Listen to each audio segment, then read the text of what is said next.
Te doy la bienvenida al segundo episodio del podcast Rompiendo el Aula, donde platicamos distintas cosas sobre la escuela, aprender, estudiar, técnicas, herramientas, sobre si funciona o no funciona. Cuando vemos ciertos compañeros o alumnos que van diario a la escuela, siempre están en su casa estudiando, se esfuerzan, leen, releen, están todo el tiempo sumergidos en la escuela y nomás no les gira la piedra.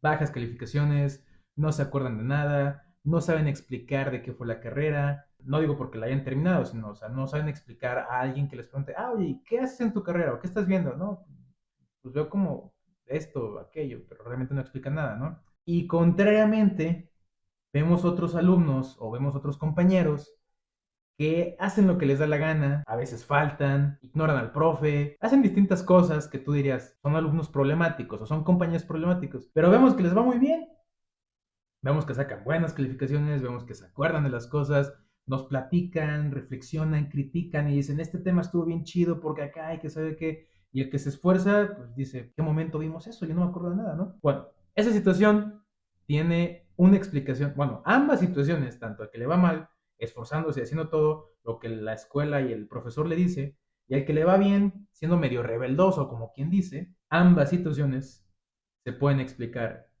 con una misma causa, que es muy simple, pero que paradójicamente a la vez es sumamente profunda y delicada. Entonces quédate para ver la segunda forma de romper el aula.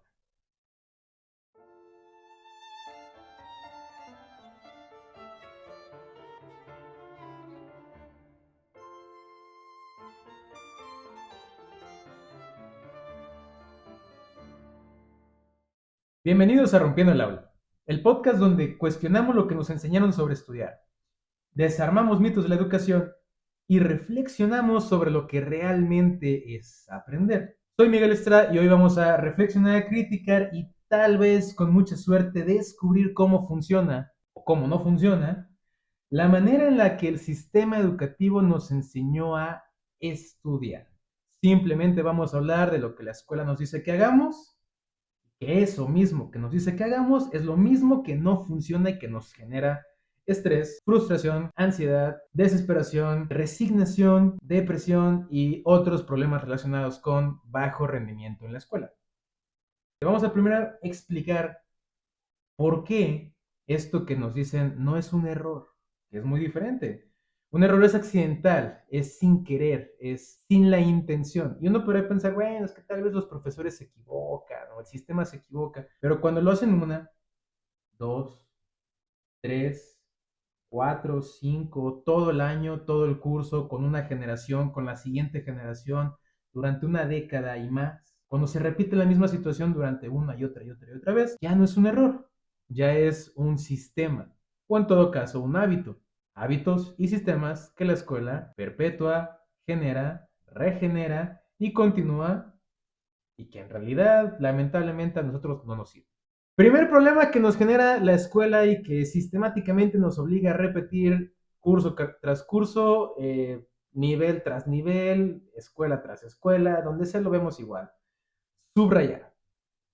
Y tal vez aquí tú digas, oye, pero subrayar a mí sí me sirve. Bueno, entonces te voy a pedir que te acuerdes de todas aquellas ocasiones donde dijiste en pleno examen, yo me acuerdo que subrayé esto, me acuerdo en qué parte de la página estaba, me acuerdo hasta de qué color lo subrayé, pero no me acuerdo qué decía. Porque si no te pasó a ti, te va a pasar. Y si no te pasó a ti, probablemente ya le pasó a alguno de tus compañeros. Que subrayó, se acuerda que subrayó, se acuerda dónde subrayó, el color con el que subrayó, pero no se acuerda qué decía. Porque subrayar es muy bueno para dirigir la atención, pero no para memorizar o recordar. Y el problema es que desde pequeños, desde muy chicos, se nos enseñaron que estudiar era tomar colorcitos y resaltar lo importante. Y hasta cierto punto es cierto, hasta cierto punto es correcto. El problema es que esta técnica o esta habilidad se enseña a medias cuando se enseña. Porque en muchas ocasiones ni siquiera se enseña, simplemente es agarra un color y subraya lo que te gusta. Ese es el problema, que nadie nos explica qué es o dónde está o cómo reconocer lo importante. Como no sabemos entonces qué es lo importante, porque simplemente nos dicen, pues subraya lo importante, profe, ¿qué es lo importante? Pues ahí dice de lo que más se habla, lo que más diga. Pues uno que está aprendiendo, por eso vamos a la escuela, para aprender, ¿no? Pero uno que está aprendiendo no entiende qué es eso importante y pues terminamos subrayando todo. Y si no todo, pues entonces subrayamos muy poquito y el profe igual nos regaña, ¿no? Entonces, cuando pintamos todo el libro o cuando no pintamos nada, el resultado es el mismo, no aprendemos absolutamente nada. El profesor nos regaña, nos va mal en la escuela, pero el que pintó todo dice, ¿por qué me fue mal en la escuela? ¿Por qué me fue mal en el examen? ¿Por qué el profesor me regañó? Si yo subrayé y me dijeron que subrayara. Bueno, porque el subrayado produce una ilusión. Esto es una idea falsa, una realidad falsa. Una ilusión de trabajo, porque parece que hacemos mucho, pero en realidad no estamos entendiendo ni recordando nada.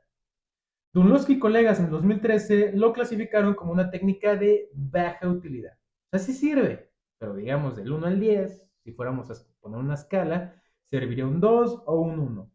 Porque sí puede enfocar la atención, eso sí es cierto, y lo mencionamos ahorita. Sí podemos dirigir la atención porque hay un color, o sea, si ves un amarillo chillón en la página, claro que te va a brillar y te va a hacer dirigir la vista ahí.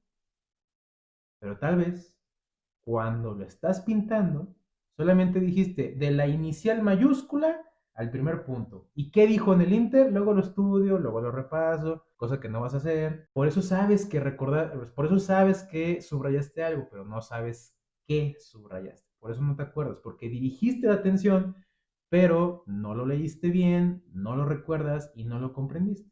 Ese no es el problema solamente. El problema de solamente dirigir la atención sin recordar va acompañado de la razón por la que se nos dice que hagamos esta técnica. El sistema educativo acostumbra a valorar lo que es visual, lo que puede ver. Oye, el profesor no puede medir tu conocimiento porque no lo ve. Por eso recurre a otras técnicas, por ejemplo, subrayar. Si subrayó un montón, pues le pongo 10 en subrayado, le pongo 10 en trabajo en clase. Lo voy a reprobar en el examen a este alumno, porque no sabe nada. Pero en clase, en participación en trabajo, le voy a poner 10 porque todo está bien bonito, coloreado. No sabe nada y lo voy a reprobar. Los profesores califican la limpieza, la visualidad, o la visualización, o la estética. Y lo confunden eso con ¿qué aprendiste? No aprendemos, solamente estamos maquillando el estudio. Lo que nos puede llevar al siguiente problema, que es el problema número 2 en esta lista, que vamos a considerar que es leer y releer. Quiero decir, quiero aclarar, no lo dije en su momento, que no tiene un orden, simplemente se me ocurrió escribir aquí que el segundo problema sería leer, releer, releer, releer, releer, y así como máquina hasta que te canses, te frustres y te resignes, aquí ya. Ya lo leíste y ya lo entendiste. No tienes idea de qué dice. O sea, si te preguntan, explícamelo, no tienes idea, pero sabes que ahí dicen palabras muy bonitas, ¿no? Y esa es una vieja receta ancestral de la escuela. Entre más lo leas, más se te va a quedar. Y otra vez tienes su verdad a medias. Sí es cierto, entre más lo leas, más se te va a quedar. Pero no quiere decir que más lo comprendas. Es muy diferente. Entender y comprender. Bueno, así. Entender y comprender. Es más importante comprender. Yo puedo ver en un libro, en una revista, en internet, en donde sea, la palabra esternocleidomastoideo. Si es la primera vez que lo escuchas, pues ok, aquí te lo pongo escrito, esternocleidomastoideo. Y puede que lo puedas leer, y que tengas la capacidad de leerlo y pronunciarlo. A ver, explícamelo. Explícaselo a tus padres, a tus amigos, qué es, sin buscarlo. Y bueno, entiendes, pero no comprendes. Un ejemplo muy simple, muy burdo y muy básico y descontextualizado, totalmente de acuerdo en eso, te doy la razón en ese sentido, pero eso también ocurre cuando estamos leyendo. Leemos y podemos saber esas palabras, entenderlas, ¿no? O sea, aquí dice tal palabra, lo leo, lo hablo, sí, pero al momento de explicarlo es donde viene el problema. Releer una y otra, y la infinidad de veces que tú quieras, crea una sensación de familiaridad. Reconoces frases, ideas, palabras, pero no las comprendes ni puedes explicarlas en otro contexto. Karpik y Rodiger en 2008 llamaron a esto una ilusión de conocimiento. Fíjate cómo la primera técnica y la segunda técnica no funcionan, que enseñan en la escuela, comparten lo mismo, una ilusión. de que estás aprendiendo, una idea errónea de que estás aprendiendo, porque en realidad no estás aprendiendo. Sientes que dominas un tema solo porque te suena conocido. Pues sí, claro, si ya lo leíste 1000 veces, claro que te va a parecer conocido. Pero el problema está, repito, en explicarlo, en asimilarlo, en llevarlo a otro lado. Oye, esta información, ¿qué le hago? Ya la releí 1000 veces y ya me la sé de memoria porque la leí 1000 veces. No sé qué hacer con ella. Esa práctica entrena es otro problema, además, la dependencia de la fuente. Si no hablamos de fuente de chorrito, hablamos de fuente de dónde sacaste ese dato, dónde sacaste esa información. Porque muchas veces la gente dice, yo lo sé, porque aquí lo dice, entonces no lo sabes. Sabes que aquí dice, pero tú no lo sabes. Porque si lo supieras, ni siquiera tendrías que pensar dónde lo leíste, simplemente irías a hacerlo. Oye, ¿cómo levantamos un muro? Ah, yo me acuerdo que lo leí en tal lado. El que lo sabe simplemente va y lo levanta. Simplemente va y pone los cimientos o castillo o lo que sea que necesites poner y levanta el muro. El que no sabe se acuerda de dónde lo vio para ir a verlo. O sea, dependencia de la fuente. El mayor problema, sin embargo, si esto no fuera un problema todavía suficientemente grande, es que convertimos, o mejor dicho, el sistema educativo convierte a los alumnos en grabadoras, en repetidores, en loros que repiten lo que tú les digas o lo que están leyendo, sin criterio, incapaces de enfrentarse a situaciones donde necesiten esa información. Lo que ahorita dijimos de la barra, el ejemplo, ¿no? Decir, ok, yo me acuerdo de esta cosa. Ok, hazla. No, o sea, yo me acuerdo. Y todos conocemos gente así, ¿no? Que dice, aquí hay un problema por esto. A ver, solucionalo. No sé, no, solamente aquí hay un problema. Porque saben cierta información, pero no saben aplicarla. Sin embargo, el sistema educativo sostiene esta práctica de leer y releer porque ni te vas a imaginar. La principal razón por la que la escuela mantiene esta práctica de leer y releer es simple y sencillamente porque se ve bien bonito que el director pase por los pasillos o el rector o lo que sea que tengas en tu institución o simplemente el profesor voltea a ver a su salón y vea a todos callados, sin dar problemas, sin platicar, sin hacer ruido, simplemente como robots leyendo. Padrísimo para un profesor flojo, para un director flojo.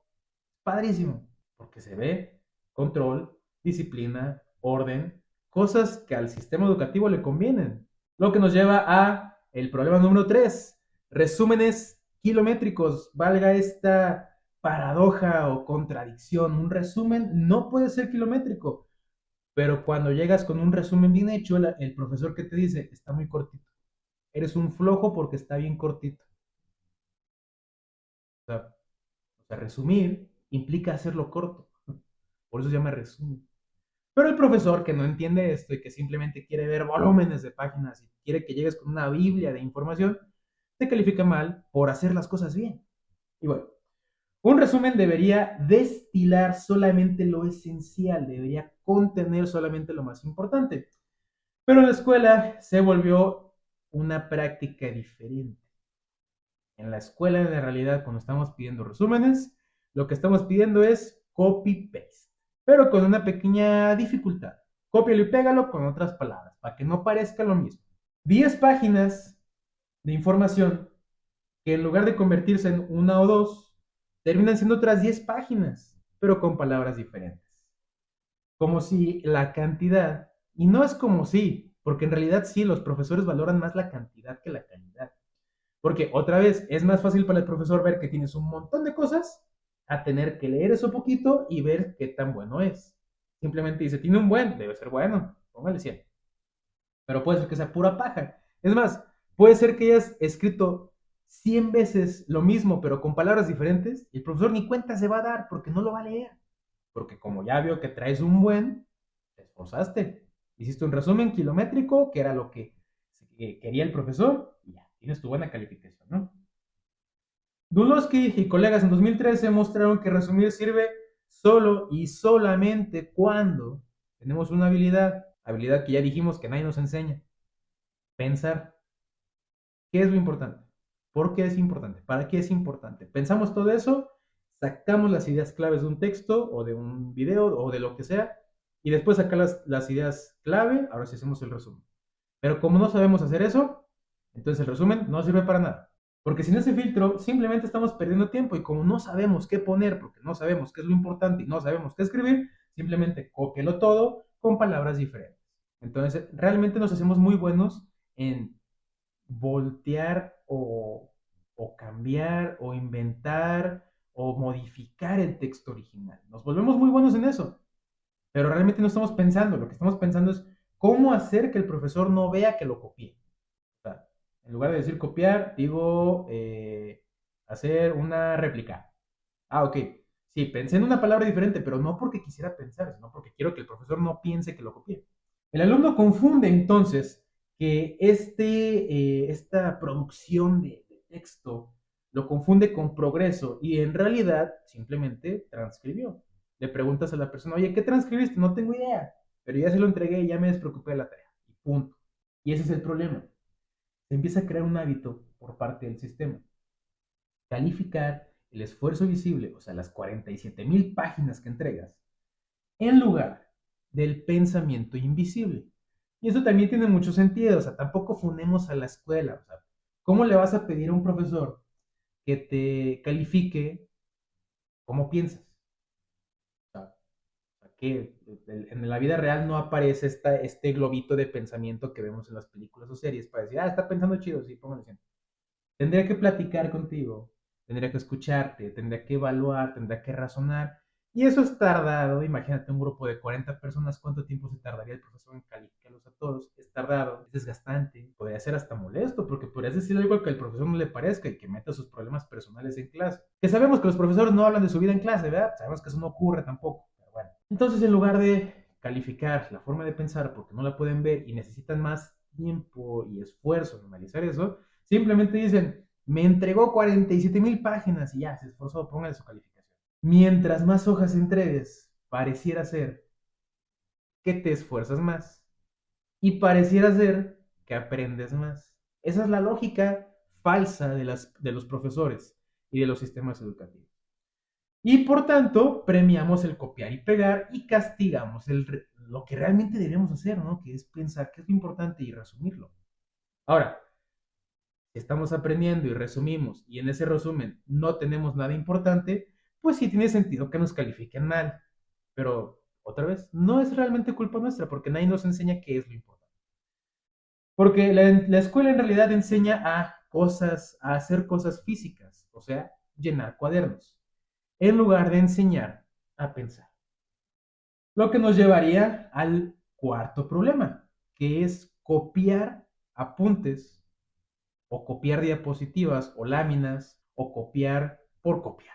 Y no estoy hablando de copiar en el examen, eso estará hasta cierto punto y podría ser algo funable, pero yo siento que tiene más pensamiento el que investiga en formas de cómo copiar al que simplemente cómo transcribir. Pero eso lo dejaremos para otro video, cómo funcionan los exámenes. Aquí estamos hablando, o el problema es copiar por copiar lo que apunta el profe en el pizarrón, lo que dice el profe en clase, o lo que sale en una lámina o en un video. Porque en muchas aulas se califica o se califica como algo bueno tener el cuaderno completo. O sea, el profesor escribió 200 palabras y tú tienes 200 palabras, perfecto. Oye, pero esas palabras, ¿qué significan? No me interesa, yo quiero mi nota. Y el profesor no le interesa tampoco, quiere que lo tenga completo. Ah, bueno. Ese incentivo empuja simplemente a lo que ya dijimos hace ratito, a transcribir, a copiar, a pasar del pizarrón al cuaderno. Y en muchas ocasiones decimos, oye, pero si el profesor solamente quiere que yo tenga exactamente lo mismo, pues le puedo tomar foto e imprimirla, ¿no? Es lo mismo. El profesor quiere que tengas lo que él escribió. Igualito, pues tómale una foto. Pero a el profesor no le agrada. A el profesor no le gusta. Es lo mismo y sale perfecto. Porque ahí ya no hay accidentes de que, ay, le cambié una palabra por otra. Es tal cual. Pero a ella no les gusta. ¿Por qué no les gusta si lo que quieres es que tengamos igual? Bueno, no les gusta porque te voy a explicar por qué. Müller y Oppenheimer, pero no el Oppenheimer que estás pensando, demostraron que tomar notas a pie de la letra limita el pensamiento profundo, lo que ya dijimos que la escuela no quiere que pienses. Entonces, como limita tu pensamiento, pues está padrísimo para la escuela. Mientras que parafrasear mejora la comprensión y la memoria. Pero este parafraseo solamente cuando buscamos expresar lo que estoy aprendiendo a como yo lo entiendo, lo que generalmente se dice con mis propias palabras. ¿Sí? Parafrasear en realidad es simplemente decirlo de otra forma, decir lo mismo de otra forma.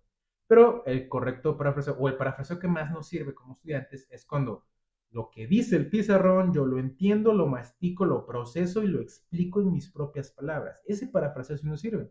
No el parafraseo de no quiero que el profe me descubra que solamente copié, entonces voy a buscar sinónimos. Ese parafraseo, el parafraseo mecánico se le conoce. Simplemente cambiar una palabra por otra. Ese parafraseo no sirve. El que sirve es el parafraseo constructivo, donde yo veo una información, la entiendo y la explico de forma diferente. Copiar, sin embargo, otra vez, como las otras técnicas, da la sensación de que estamos aprendiendo. Porque si el profesor lo apuntó y el profesor lo dice, pues debe ser lo importante, ¿no? Eso nos quita la necesidad de decidir si es bueno o si es malo. Y eso, pues para el alumno es muy cómodo. Pero esa comodidad tiene un alto precio. Como ya dijimos, apaga el criterio y apaga la reflexión. O sea, vas a copiar y das por hecho que si el profesor lo puso es lo correcto, pero si el profesor, como es humano y también se puede equivocar y tal vez puso algo mal, tú ni siquiera te vas a dar cuenta y ni te vas a fijar, simplemente vas a decir, eso de ahí como que no me hace sentido, pero si el profesor lo puso, debe estar correcto y yo lo voy a pasar igual. Entonces, no pensamos, simplemente copiamos. Ese es el problema. Y damos por hecho que si está en el pizarrón o en la diapositiva o lo que sea, es correcto. Y no siempre es cierto. Y otra vez, el sistema refuerza esta tranquilidad porque le conviene. Aprenden los alumnos a obedecer en lugar de interpretar, porque en la clase nadie está haciendo disturbios porque todos están suficientemente ocupados simplemente copiando y transcribiendo. La consecuencia es que la generación se vuelve capaz de escribir mucho y la mano se les fortalece y tienen unas manos fuertísimas que podrían levantar a bloques de acero porque se la pasaron todo el tiempo transcribiendo, pero su cerebro no tiene la capacidad ni siquiera de articular una frase. La forma termina, o sea, la forma, el método termina venciendo al fin, al objetivo. Y la educación, en lugar de generar este pensamiento crítico, simplemente se vuelve una escuela de mecanografía. Y ni siquiera mecanografía, porque no tenemos máquina, tenemos que escribir. Pero bueno, hablando de todo esto, ahorita mencionamos algo de la salud, la fuerza, la fortaleza. Y ojalá fuera que el sistema educativo se preocupara por nuestra salud, pero el punto número 5 nos va a hacer darnos cuenta de que en realidad pareciera ser que la escuela entre menos saludables nos quiere, entre menos saludables somos, más nos premia. Y pareciera ser que la escuela entre más enfermos estamos, dice, gran estudiante. Desvelarse por estudiar. Lamentablemente la cultura escolar casi en todos lados y casi en cualquier nivel glorifica, no solamente la reconoce, sino que la glorifica el desvelarse como un símbolo de sacrificio y dedicación. Walker Stiggold en 2006 y otra vez Walker en 2017, más de 10 años después, demostraron que dormir poco, y dígase dormir poco dentro de las necesidades de cada quien, están los ritmos circadianos, están las 8 horas estándar, que si las mujeres necesitan dormir más, que si los hombres... Hay distintos parámetros sobre lo que es dormir más o menos. Sin embargo, en lo que coinciden altísimo número de autores, no voy a decir que todos, porque siempre hay la excepción hace la norma, ¿no? Pero gran número de autores coincide en que dormir menos de 6 horas es dormir poco. Entonces vamos a considerar menos de 6 horas como dormir poco. Dormir poco reduce hasta un 40% la consolidación de los recuerdos y recuerdos en general. Y dentro de ese general está lo que aprendiste en la escuela y lo que estudiaste en casa. Piénsalo de esta forma. Más adelante en otro episodio hablaremos de la curva del olvido de Ebbinghaus. Esa curva del olvido lo que te dice es que después de ciertos lapsos de tiempo olvidas cierto porcentaje de la información. Y lo más grave es que después de una hora, o sea que si tu clase acabó a las 2 de la tarde, para las 3 de la tarde ya olvidaste la mitad de lo que viste en clase. Y tú vas a decir, pues la mitad no es mucho, pero la mitad es un montón. O sea, uno pensaría que después de una hora te acuerdas de prácticamente todo. Y no es cierto, después de una hora ya te olvidaste de una mitad. Ahora imagínate que de esa mitad que te queda, y eso después de una hora, suponiendo que salgas a las 2 de la escuela y a las 3 te duermas y te amanezcas a las medianoche, ¿no? Pero suponiendo que después de la escuela duermas 6, 7, 8 horas, mantendrías más o menos ese 50%. Pero ¿qué pasaría si después de la escuela pasan 2 horas, 3 horas, 4 horas, 5 horas? Vas olvidando más y vas recordando menos. Eso es lo que dice la curva de olvido de Ebbinghaus. Y esto realmente no tiene tanta ciencia detrás. Todos somos conscientes de que después de ver algo, olvidamos detalles. Sales de una película en el cine y olvidas detalles. Sales de una obra de teatro y olvidas detalles. Te vas a una reunión familiar y olvidas detalles. Es normal. Entre más tiempo pase, más olvides. Ahora imagínate que estás olvide y olvide y olvide y olvide y olvide cosas y encima duermes mal. Olvidas todavía más cosas. El cerebro sin descanso pierde atención y flexibilidad cognitiva, eso ya lo sabemos. Si no dormimos bien, estamos irritables, de malas, nos distraemos, eh, además de distraernos, no nos concentramos tan fácil. ¿Sí? O sea, no solamente que un estímulo nos distraiga, sino que nos cuesta más enfocarnos. Procesamos más lento y olvidamos más rápido. Y este es el gran pero, y este es el problema, se premia al desvelado. No sé si te haya pasado, pero es muy común que profesores que les dicen, chavos, el día tiene 24 horas, si no alcanzan, no duerman, desvélense, aprovechen las 24 horas. Todo esto con el fin de entregar todo o de estudiar más. ¿Sí? O sea, al profesor, al sistema, no le importa, no le interesa tu salud. Al profesor le interesa. ¿Viniste con el trabajo completo o la tarea completa? Sí. No me importa tu calidad de vida. Para mí, profesor, si entregaste y cumpliste con esto, yo te pongo buena calificación. Tal vez vas a parar al hospital al final del semestre o incluso a medio semestre vas a parar al hospital. Pero aquí tienes tu calificación, mi papá. Entonces, el problema no es individual. Ese es el realmente gran problema. Que no se trata de ti, que duermes poco, que te desvelas, sino que tus compañeros y los del otro grupo y los del grado inferior y los del siguiente grado y los de las otras escuelas y los de las otras ciudades y los de todas las ciudades del mundo. En todos esos sistemas, el sistema, para la redundancia, está premiando la dedicación sin importar que esa dedicación sacrifique el descanso y el sueño. Dicho de otra forma, estamos enmascarando, estamos haciendo pasar sufrimiento por dedicación, confundiendo esfuerzo con tortura y éxito con desgaste. Esa mentalidad está formando estudiantes con burnout antes de tiempo. Y esto lo podemos ver en algunos casos. Todavía, gracias a Dios, todavía no está tan generalizado. Que niños de primaria, 9 años, 10 años, 11 años, ya dicen que tienen ansiedad, que están estresados, que están saturados. Ya lo dicen los niños. Y no es porque solamente lo digan, realmente lo demuestran. O sea, tú los ves que no se concentran, que no pueden, que se asustan, que se frustran, que no aprenden, porque algo tan sencillo, no duermen, llegan de la escuela y se están en redes sociales, tienen tareas que no hacen por estar en redes sociales, y en lugar de dormir como deberían dormir por haber aprovechado el día, están desvelándose porque el papá los regañó, porque no hicieron la tarea, ¿no? O a veces en mejores casos el papá está desvelándose con el niño haciendo la tarea. O a veces, dentro de los males el menor, los papás le hacen la tarea con tal de que el niño duerma. ¿Qué es mejor, qué es peor? Pues ya dependerá de cada quien, ¿no? Pero bueno, esto lo que genera es que estamos aprendiendo a sobrevivir a un sistema educativo y no aprendiendo a aprender. ¿Esto qué quiere decir? Que todo el tiempo vamos a estar buscando soluciones a problemas que nosotros mismos estamos creándonos sin querer, porque la escuela nos induce a eso. Pero en lugar de usar nuestro cerebro para crear cosas nuevas y para buscar conocimiento nuevo o situaciones nuevas, estamos utilizándolo para sobrevivir.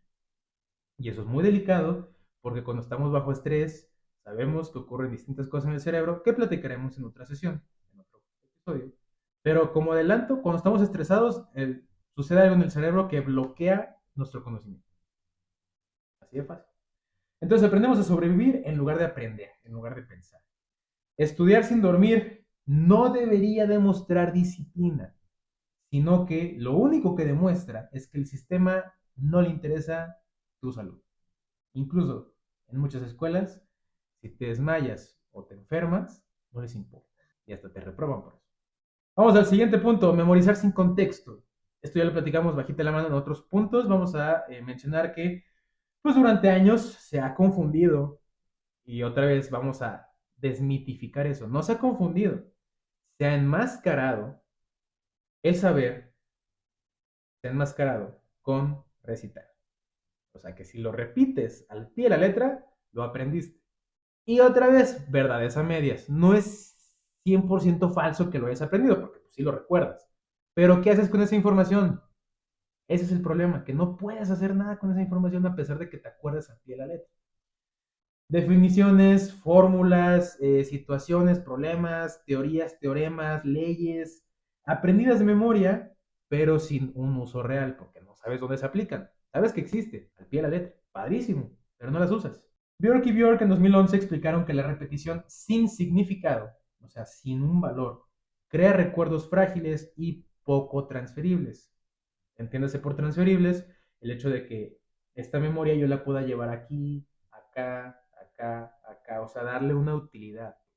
Brillan o sirven o son útiles. Y esto sí es cierto, hay que mencionarlo. Para el examen son padrísimas. Memorizo, memorizo, memorizo, lo pongo en el examen, tengo mi 100 y ya. Me olvido de eso porque ya no lo voy a necesitar después. Y lamentablemente es cierto, cuando pasas un examen casi nunca vuelves a utilizar esa información porque pasas a nuevos temas, que entonces olvidas lo anterior, y olvidas lo anterior, y olvidas lo anterior. El problema es que el sistema educativo necesita respuestas rápidas e iguales. Necesita que todos los alumnos respondan lo mismo, porque es lo fácil otra vez. Para el profesor es más fácil que todos pongan A. La respuesta correcta es A, o la respuesta correcta es C, o la respuesta correcta es sí, o la respuesta correcta es no.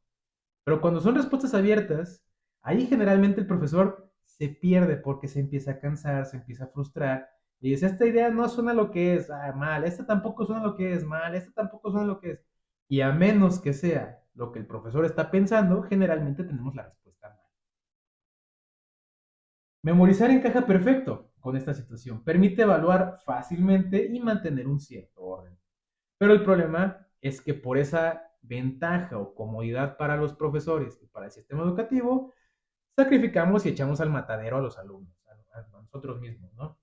Estudiantes que pueden repetir leyes, que pueden repetir fórmulas, teoremas al pie de la letra, pero que no tienen idea, simplemente no saben y ni se imaginan para qué sirven.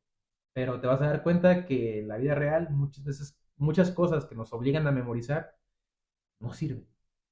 Y algunas que sí sirven, no sabemos que sirven para eso, porque simplemente los memorizamos como si fuéramos el libro. Y por eso, por todo esto de que es más cómodo para el profesor, que la escuela prefiere lo fácil, que al alumno en muchas ocasiones no se interesa por esa utilidad, y que cuando se interesa el profesor no le responde porque es como, tú contesta lo que te digo en el examen y ya. Entonces, por esas tres situaciones, es más fácil enseñar a repetir que enseñar a pensar. Es más fácil que simplemente se memorice todo sin contexto que encontrarle o buscarle, mejor dicho, una utilidad a ese conocimiento. Si alguna vez te encuentras con un profesor que te explica todo y te dice, apréndete todo esto porque lo vas a necesitar en estas situaciones y lo puedes aplicar de todas estas distintas formas, exprime todo lo que puedes hacer, profesor, porque te aseguro que no te vas a volver a encontrar un profesor así en años. Y bueno, vamos a pasar al último de los más grandes males que nos enseña a hacer la universidad, la escuela media, la básica y el sistema de educación que tú me digas. Es estudiar todo el temario una noche antes del examen para tener todo fresco y contestar bien el examen solamente por tener una nota, no por aprender, sino por tener la nota, ¿no? Tengo que estudiar todo esto, me lo voy a aprender. Y tal vez si te lo aprendes, insisto, no está mal que memorices si lo único que quieres es la calificación. No está mal, está muy bien. Pero si lo que quieres aprender, el cramming es de las peores cosas que puedes hacer. Y que la escuela te dice, hazlo. Necesitas estudiar para traerlo fresco. Entonces, antes del examen estudia. Y lo mejor no debería ser eso. Lo mejor debería ser que constantemente, todos los días, estés repasando para que cuando llegue un examen, en el momento que llegue, pues tú ya lo sabes. Pero bueno, Depende de tu edad, pues que sea desde chocomil con muchísima azúcar hasta café con muchísima cafeína o mate o la bebida que tenga este estimulante que tú prefieras, ¿no? Subrayadores o marcatextos o como le quieras llamar, muchas plumas, muchas hojas, todos tus cuadernos abiertos a la par, todo durante las 2 de la madrugada para intentar salvar el examen más al rato. No digo al siguiente día, porque si es las 2 de la mañana, pues es el mismo día, ¿no? Todo esto funciona a corto plazo. Sí, sí funciona a corto plazo. Pero, por ejemplo, Cepeda y colegas en 2006 mostraron que ese repaso masivo, ese cramming durísimo que haces un día antes o en la misma madrugada, lo vas a olvidar no digamos en días, no digamos en horas, lo vas a olvidar en el instante que entregues tu examen. No vas a consolidar la memoria, no vas a aprender conocimiento nuevo, no vas a extrapolarlo, no vas a llevarlo a otro lado, simplemente te vas a estresar porque no te acuerdas de ciertas cosas. Y ese estrés te va a hacer olvidar lo que sí te acordabas. Y eso que sí te acordabas se te va a olvidar porque no estás durmiendo y vas a entrar en un círculo vicioso horriblemente gigante de puros problemas que hemos mencionado hasta ahorita. Ese hábito asocia a estudiar. ¿Te acuerdas que hace ratito dijimos que estamos en modo de supervivencia? Ah, bueno, este hábito del cramming, del estudio masivo antes del examen, asocia a estudiar con una urgencia y con ansiedad, entrenando al cerebro a reaccionar al miedo y este miedo por tener la nota. Lo que podría decirse sobrevivir al semestre, sobrevivir al curso, sobrevivir al profe. En lugar de que sea un estímulo, entrenar al cerebro con un estímulo a curiosear, a aprender, a chismear. Oye, yo quiero saber por qué es esto, yo quiero saber por qué es aquello, yo quiero saber. Todo eso lo matamos, lo dejamos de lado y simplemente decimos, tengo que aprenderme todo todo esto antes del examen. ¿Para qué sirve? ¿Cómo sirve? ¿Por qué no me interesa? Yo simplemente quiero contestar el examen, ¿no? A eso nos inclina el sistema educativo. Y eso es lo grave, que el sistema fomenta ese ciclo. Un examen único, fechas específicas, exámenes finales, acumulación de temas, o sea, en lugar de ser un proceso gradual, es como vamos a acumular todo esto que vas a olvidar y todo eso lo tienes que comprimir una noche antes porque el examen final implica que sepas todo eso. El mismo sistema lo está avalando, ¿no? Lo está propiciando, lo está generando y lo está perpetuando. Se valora entonces la resistencia más que el entendimiento. Quien es capaz de sobrevivir al estrés, a las trasnochadas, a la fatiga, a no comer bien, quien es capaz de sobrevivir, tiene buena calificación. Pero, a pesar del reconocimiento que merece, porque sobrevivir a un sistema así es horrible y sumamente difícil. Pero en lugar de reconocer eso y premiar eso, deberíamos premiar el aprendizaje, la creación, el entendimiento, la comprensión. Deberíamos premiar eso. Pero el examen, la escuela, el profesor, sabemos que quieren comodidad y no lo vamos a hacer. La educación entonces produce especialistas en emergencias. Oye, un examen, estudia ahorita. E incluso, de cierta forma, los estudiantes también tienen cierta culpa a veces. El examen está al día, estudia un día antes. Al cabo el profe no me va a preguntar ahorita, me va a preguntar en su momento. Entonces nos vamos entre todos nos vamos entrenando a ser especialistas en resolver urgencias y emergencias académicas y no en resolver, en pensar, analizar o reflexionar.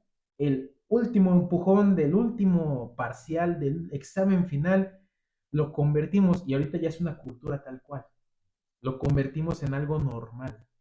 Cuando no debiera ser esto algo normal, debiera ser un aprendizaje continuo, constante, como mencionamos en el episodio anterior. Pero a la escuela no le importa eso, a la escuela le importa el entrenamiento para rendir bajo circunstancias estresantes sin importarle tu salud. Y lamentablemente estas 7 cosas que hemos dicho hasta ahorita en este episodio no son las únicas. Pero en cuestión académica, o sea, en cuestión de contenidos, prácticas y estrategias para estudiar, para aprender, son las más notorias o las más delicadas. Habrá otras que también influyan, pero estas son las más importantes. Si tú tienes en mente alguna práctica que tu escuela, tu profesor o que sepas que ocurre en tu ciudad o en algún conjunto de escuelas o sistema educativo, déjame en los comentarios para platicarlo porque todo esto es muy importante. Por ahora, Vamos a dejarlo hasta aquí y en el siguiente episodio te voy a decir cómo puedes solucionar todas estas malas prácticas que los sistemas educativos nos enseñan a hacer, disfrazándolo como estudio. Por ahora, nos vemos en el próximo episodio de Rompiendo el Aula, donde seguiremos cuestionando juntos lo que nos enseñaron sobre estudiar, la escuela y lo que es realmente aprender.